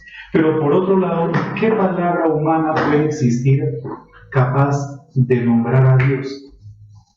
Nosotros decimos que Dios es nuestro Padre, pero Padre en realidad es chiquito, es un término muy chiquito comparado con lo que Dios es. A lo mejor el término madre sea más exacto, porque pues de pronto una mamá puede tener unos sentimientos un poquito diferentes en comparación a los hijos, ¿no? Pero también es imperfecto. Entonces, ¿qué término puede haber para nombrar a Dios? No hay un término. Utilizamos simplemente un lenguaje humano, ¿no? Para poder hablar de la divinidad. Entonces, es imposible tener un término que realmente defina a quién es Dios, propiamente dicho. ¿A quién es Dios? Ahora, ¿cuál fue la otra pregunta, Consuelo? La primera. Porque comenzamos por la segunda. ¿Cuál fue la primera pregunta que planteó usted? Algo de Tolentino. El tema de Nicolás de Tolentino. Si lo del pan y eso viene de allí, honestamente, yo le confieso que no sé un poco la historia de ese santo. Y lo que yo le comento, pues, no lo he tomado de ahí, sino más bien de el corroborar cómo efectivamente los términos han sufrido una especie de evolución. Por ejemplo, otro ejemplo, creo que en algún momento les comenté, en el griego bíblico, quiero decir, trapeza, la palabra trapeza significa mesa, la mesa que tienen ustedes delante en este momento, eso es trapeza. Pero también trapeza significa la mesa en donde se sentaban los cambistas para cambiar el dinero. Pero si ustedes se van a Grecia o a Chipre en este momento, ustedes ven trapeza con un letrero grandotote, trapeza y con luces y todo eso. Hoy en día la palabra trapeza en el griego moderno significa banco de banca, ¿no? De banco financiero, quiero decir. ¿Ya? Eso significa. Entonces, la palabra mesa pues evolucionó hasta que hoy en día significa eso, lo que les acabo de decir. Pero también hay otros términos que más bien han tenido una especie como de evolución hacia lo litúrgico. La palabra liturgia, por ejemplo. Liturgia. Si ustedes se van a Grecia, van a ver en los negocios un cartelito que dice liturgia y colocan unos horarios, liturgia y unos horarios, ¿no? Entonces un fraile de Estados Unidos que se fue a Grecia decía, uy, aquí los griegos sí que son muy religiosos, porque cierran para irse a la liturgia, a la misa. Y le dijeron, no, hombre, no, lo que pasa es que liturgia significa horario. Entonces ahí colocan liturgia, es decir, horario de atención, y colocan de 8 a 12, y en la tarde pues de 3 a 6, por decirlo de alguna forma, ¿no? De 3 a 6. Entonces, en ese sentido, la palabra liturgia, que pasó como liturgia, significa servicio.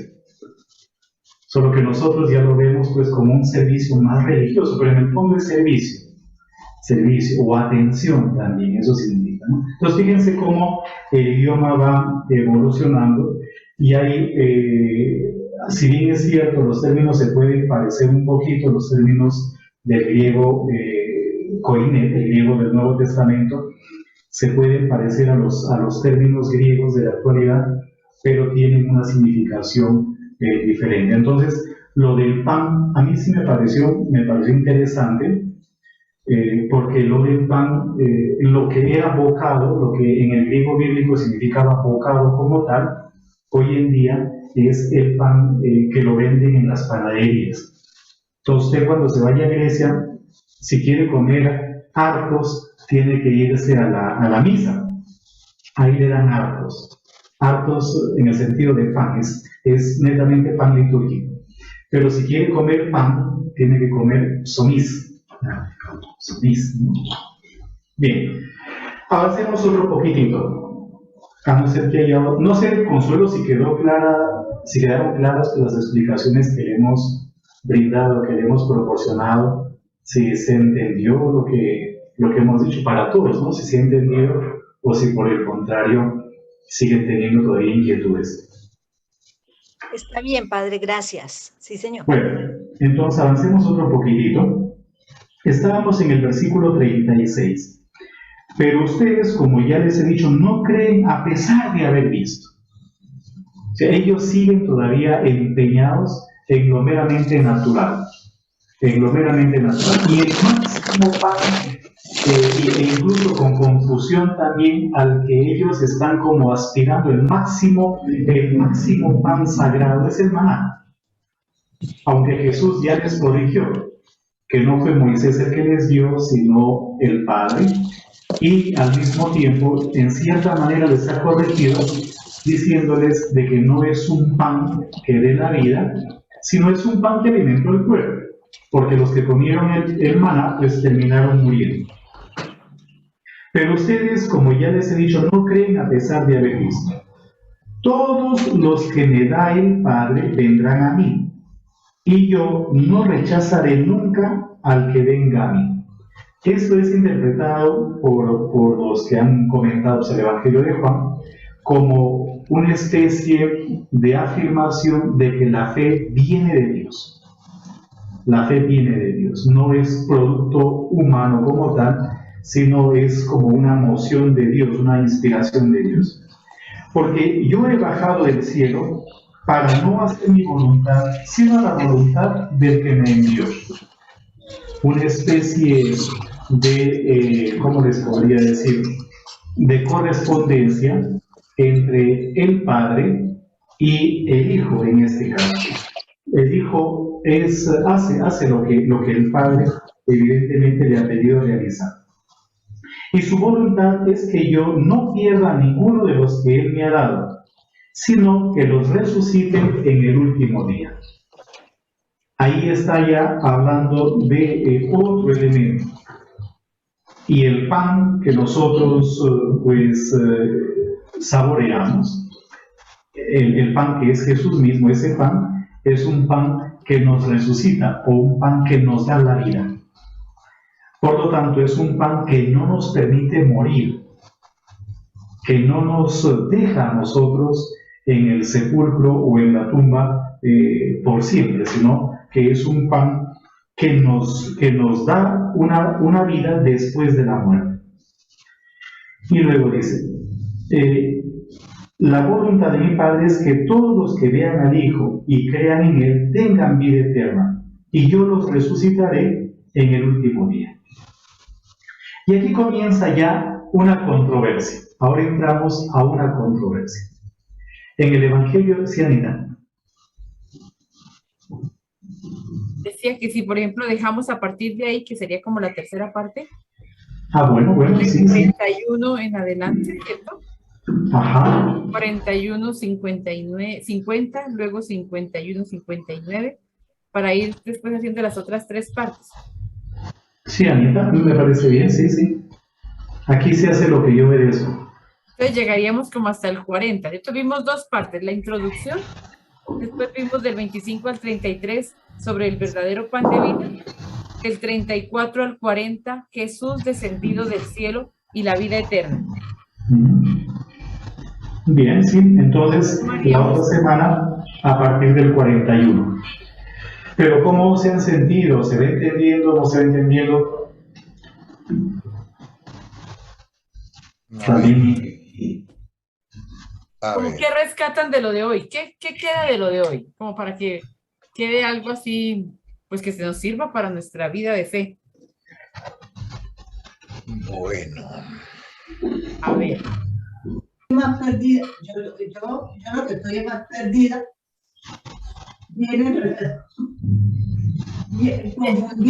confundida.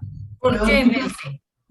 Porque, es decir, todos los conceptos, como decía el profe, los conceptos que uno va teniendo como que se le van mucho. Tiene que volver uno como a retomar las cosas. Porque hay ya no más con los nombres, con el nombre de Dios, pero uno, el término en general dice el Señor, es el que más, como el que más usual es, pero de lo contrario ya es complicado, como lo que decía el profesor, o es el Señor, no tiene nombre. Ya como que todos los conceptos que uno tenía se me van desvirtuando y es como volver a retomar las cosas. Yo no sé, para mí me ha quedado como una confusión, como que la cabeza me está dando vueltas. Bueno, pero diríamos nosotros, eso es interesante, porque quiere decir, y acuérdense que nuestra fe, decía Santo Tomás, ¿no? Tiene que ser con mucha inteligencia. Y nos tiene que llevar a la reflexión. Entonces diríamos, sí, porque nosotros somos muy ligeros para nombrar a Dios. Sí. Muy ligeros para darle nombre a Dios. Somos muy ligeros. Sí, por ejemplo, Papito, ¿no? Así, nosotros les decimos así, ¿no? Papito Dios. Y es muy lindo, es muy bonito. Lindo, precioso. Pero es como muy ligerito. Dios es más que Papito Dios, ¿no? O sea, ¿por qué? Porque buscamos los términos que se acercan a nosotros. Parece que fuera nuestro primo. Sí, y ¿Sabe por qué me río? ¿Sabe por qué me río? Porque cuando yo estaba haciendo mi tesis de maestría, de licenciatura canónica, ¿no? En Roma, el que después fue incluso mi director de tesis para el doctorado, pues yo agarraba y decía, ¿no? Entonces, como fulano de tal afirma y pum, ya. Y luego, pero a su vez, fulano de tal debate, y él agarró y me dijo, ma tu stai parlando di questi autori come si loro fossero i tuoi cugini. Entonces, tú estás hablando de esos autores como si ellos fuesen tus primos. Me dijo, no, tú tienes que tratarlos con respeto, que los mencionas así como si fuesen tus primos, ¿no? Y por eso me acordé ahorita. Yo coloqué esta lámina como para escribir, si quieren, no sé si puede ayudar a lo que mencionó, creo que fue María, quien fue la que intervino anteriormente, pero por ejemplo el nombre de Dios y el tema de las vocales, ¿no? Entonces tú, Anita, pues si quieres me corriges en la ortografía, ¿ya? La Yod, la G. Es decir, más o menos así, ¿verdad? Más o menos así, pues lo que permite el curso. Este es el tetragrama sagrado, el famoso tetragrama, porque pues tiene 4 letras y tesares en griego es 4. Entonces, no tiene vocales. Entonces, cuando los judíos ven estas 4 letras, ellos hablan más bien de Adonai, como mencionaba la hermana Ana Francisca. Pero los masoretas le colocaron las vocales de la palabra Adonai, ¿no es cierto, Anita? De la palabra Adonai. Entonces, quedaría más o menos de la siguiente manera. Creo que es, a ver, ¿cómo es? Aquí. No, esto no es. es... El nombre, como está en el texto masorético, es Yeva. Ye. Aquí es un... Padre, ¿es hebreo o griego? Ahí lo que está escrito. Hebreo, hebreo. Pero, Es que William, ahí está colocando las vocales que debajo ayudan del yo es pronunciar. un Sheva. un Sheva. Los dos punticos hacia arriba, debajo del yo. Sí.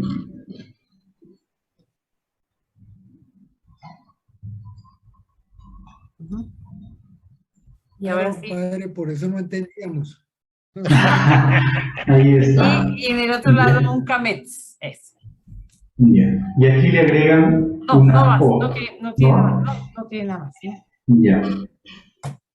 Entonces, las vocales son de la palabra Adonai. Las vocales. Por eso los judíos, cuando encuentran esto, pues leen, en lugar de leerlo con las consonantes, ellos de frente dicen Adonai. Y esto es lo que ha dado como resultado la palabra Jehová, ¿no? Entonces, ¿qué cosa es Jehová? Jehová es leer las consonantes del nombre de Dios, impronunciable, con las vocales de la palabra Adonai, ¿no? ¿Verdad, Nida? No he dicho nada. Pero digo, ¿pero qué les parece más bonito? ¿Que Dios sea impronunciable o que Dios sea pronunciable?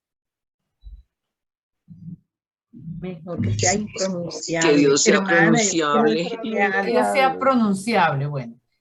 Sí, uno diría así. Por eso es que a Dios se le, o sea, el nombre de Dios verdadero, el nombre de Él, de ese Dios nuestro, es impronunciable. Pero a Dios le conocemos por los atributos. ¿Sí? A Dios se le conocen por sus atributos. Y los atributos son bondad, misericordia, perdón, paciencia, todo lo que son los atributos divinos, que son 13 en el judaísmo. Y Jesús, por eso nos da el nombre de Padre. ¿Sí?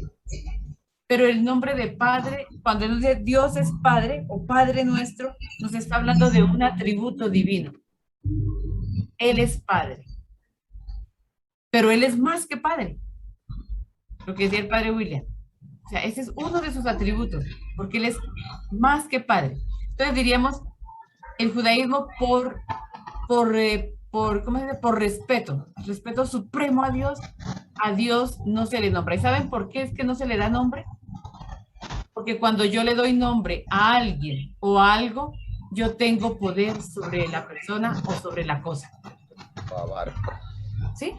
Si yo le doy nombre a algo o a alguien, yo tengo poder sobre lo que yo nombro. ¿Y es verdad?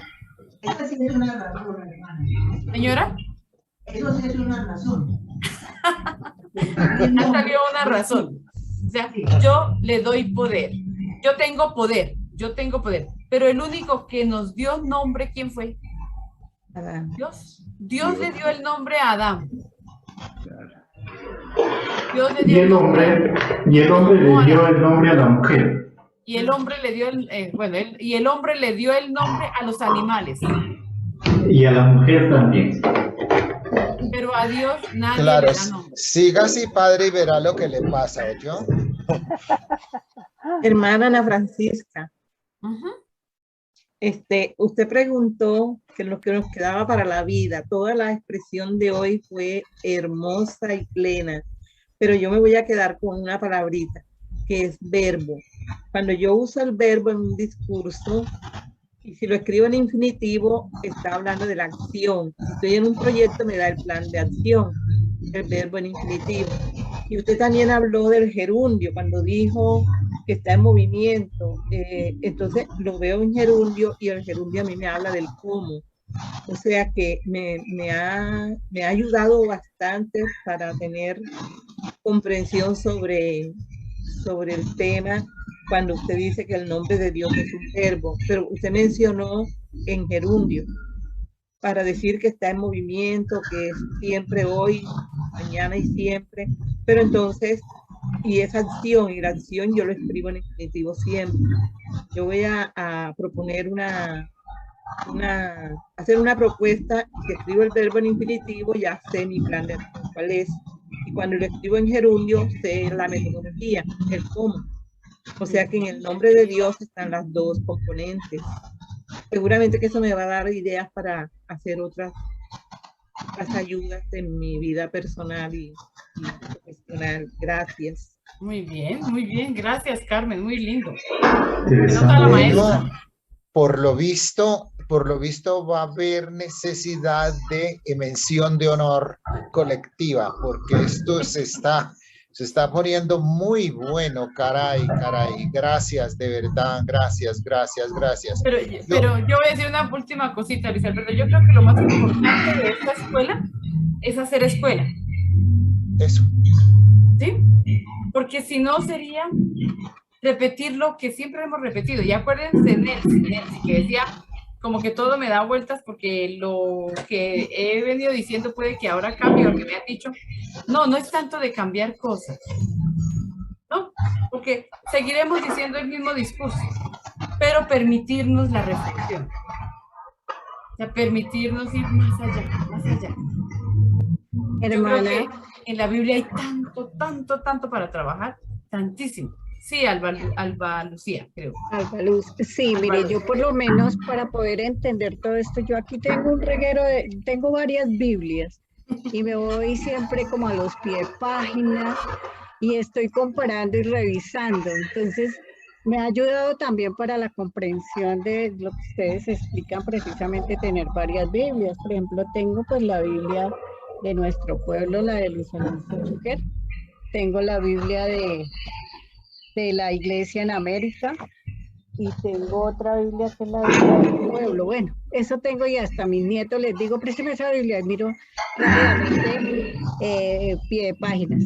Y ahí voy y también como hay textos, citas que apoyan, entonces me voy a esas citas a reflexionar, a revisar qué dice también, qué complementa. Entonces, pues yo pienso que esa es una de las tácticas que yo utilizo también para complementar mi estudio y para darle comprensión a lo que ustedes nos explican.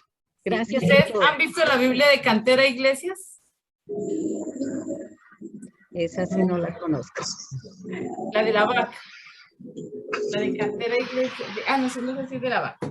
Pero solo con esto ya, hoy sí nos pasamos. Esperen un minuto. Uy, pero es que esa es carísima. La de Cantera Iglesias es re cara. ¿Cierto? Y la de Cantera Iglesias. No, yo no les digo que la vayan a comprar. Es solo para ver cómo hay de posibilidades. Y yo quiero solamente decirles cómo traduce Cantera Iglesias. Es para chicanear. No, para chicanear, no, es solo para contarles y que ustedes digan, ay, entonces, porque venga, póngale cuidado.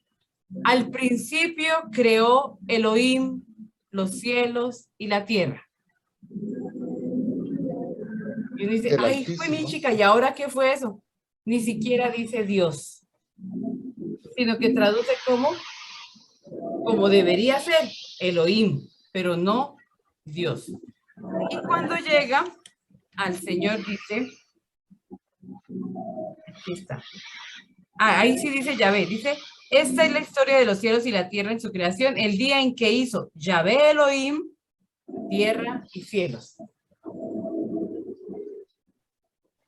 O sea, entonces, toma los dos nombres. Sí, pero sí, como lo trae la Biblia, pero no utiliza el nombre Dios. Hermana. Todavía otra complicación. Sí, Luis Alberto. Le quiero preguntar, es que la Biblia de Nácar Colunga, sí, la de los dominicos. La tengo. Vea la cara que hace el padre, vea. La tengo. Elohim Nácar Fuente y Alberto Colunga Pueblo. Oiga, a mí me enseñó uno de mis profesores, el doctor Oñoro Consuegra, que la mejor traducción que existía en castellano era la de Nácar Colunga, ¿cierto? Y él, pues, por razón tendrá. Entonces, la pregunta es esta. Pues yo tengo una nácar colunga que tiene como unos 50 y pico de años, pero actualmente, madre, ¿esa la están editando nuevamente o no? Yo no sé, yo no sabría decirle. Sí o no, William. Me parece que no. O sea, pueden haber sacado versiones modernas, pero el texto debe ser el mismo texto. Y era de un cura diocesano y de un dominico. El diocesano era Eloíno Nácar Cueste y el dominico Alberto Colunga Cueto. Y ahí viene la tradición de colocar, pues, los apellidos: la Reina Valera, Cantera Iglesias, Nácar Colunga. Sí. Son los de la apellidos. Reina Valera sí tenemos la contemporánea. La Reina Valera la han actualizado, sí. Sí, Bueno, Pero qué clase con tan suculenta, qué clase tan suculenta la de... con Elohim. La semana entrante podemos hablar de Elohim. Como hoy hablamos de Yahvé, la semana entrante hablamos de Elohim. Bueno, hermana, muchas gracias. Muy ilustrativo. Bueno. Yo en lo personal me quedo con la tesis de que no se podría nombrar a Dios para impedir su profanación. Sí. Eso es muy profundo, eso es muy profundo de verdad. Muy bueno. Muy profundo. Porque los hebreos tenían una costumbre que era el enoteísmo, es decir, como de alguna manera aceptar la existencia de otros dioses, ¿sí? Esta noche me ha quedado más claro eso, y otros dioses podían vapulear a Yahvé, entonces era mejor que no lo conocieran para no profanarlo. Es un argumentazo, es tenaz. El padre Marco Tulio se encuentra en sala.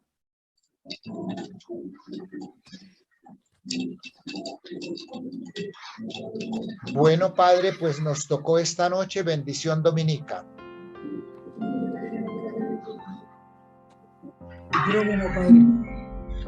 Muy bien, pues le damos gracias a Dios por este encuentro, por estos encuentros que en cierta manera primero pues nos hacen sentirnos en familia y al mismo tiempo en familia profundizar un poco más la palabra, sobre todo en este mes, en el mes de la Biblia, mes bíblico. Le damos gracias a Dios por esta jornada y le pedimos que nos siga asistiendo con su Santo Espíritu. El Señor esté con ustedes. Y con tu espíritu. Que la bendición de Dios Todopoderoso, Padre, Hijo y Espíritu Santo descienda sobre cada uno de ustedes y permanezca para siempre. Amén. Amén. Muy bien. Podemos Gracias, continuar Fray en William. paz. Gracias, Muy bien, gracias, hermana Muchas Francisca. Muchas gracias.